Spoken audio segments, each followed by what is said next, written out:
আসসালামু আলাইকুম এভরিওয়ান। আমরা আজকে কোথায় গিয়েছিলাম আপনারা একটু পর দেখতে পারবেন। নিশ্চয়ই বুঝতে পারছেন আমরা আজকে কোথায় গিয়েছিলাম। আমরা আজকে গিয়েছিলাম একটা ক্যাটেল ফার্মে। Welcome to my another blog. আমরা গিয়েছিলাম ঢাকার মোহাম্মদপুর বেড়িবাঁধে অবস্থিত আলমদিনা ক্যাটেল ফার্মে। যেহেতু আমার কোনো হাটে যাওয়া পসিবল হয় না, তাই আমি প্রতিবার চেষ্টা করি কোনো না কোনো ফার্মে যেতে।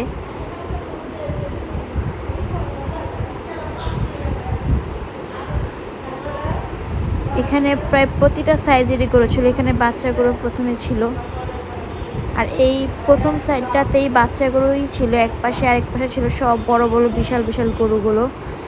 এগুলো মূলত সৌন্দর্যের জন্য প্রথম দিকে রাখা হয়। এক পাশে বিশাল বিশাল গরু, এক পাশে ছোট ছোট বাচ্চা গরু, মাঝারি ছোট সাইজ সব সাইজের গরুই এখানে ছিল। এক পাশে মহিষ ছিল।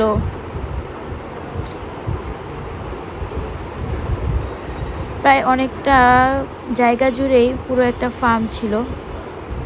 এক পাশে ছাগল ছিল, তবে গরুর সংখ্যাটাই বেশি ছিল। এখানে প্রায় প্রত্যেকটা প্রজাতিরই গরু ছিল। সাইজ অনুযায়ী যে যার যার দাম অনুযায়ী বা যার যার বাজেট অনুযায়ী চয়েস করে নিতে পারতো।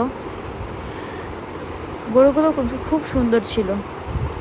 সবগুলো গরুর সাইজে আমার কাছে ভালো লেগেছে। ফার্মগুলোতে নাকি ছোট গরুগুলো, যেগুলো ছোট এবং মাঝারি গরুগুলো, এগুলো নাকি কেজির দরে বিক্রি হয়। মানে নর্মালি যত ওজনে আসে একটা কেজির রেট থাকে, সে অনুযায়ী আর কি দামটা ধরা হয়। আর বড়গুলো হচ্ছে নিলাম এবং সৌন্দর্যের উপর। এখানে অনেকগুলো ছাগল ছিল। তারপর এখানে একটা ভেড়া ছিল, একটা দুম্বা ছিল। দুম্বাটা আসলে আমাদের ঢাকা শহরে একটু কমই দেখা যায়, কিন্তু আসলে যখন আমাদের কোরবানিটা শুরুই হয়েছে দুম্বা দিয়ে।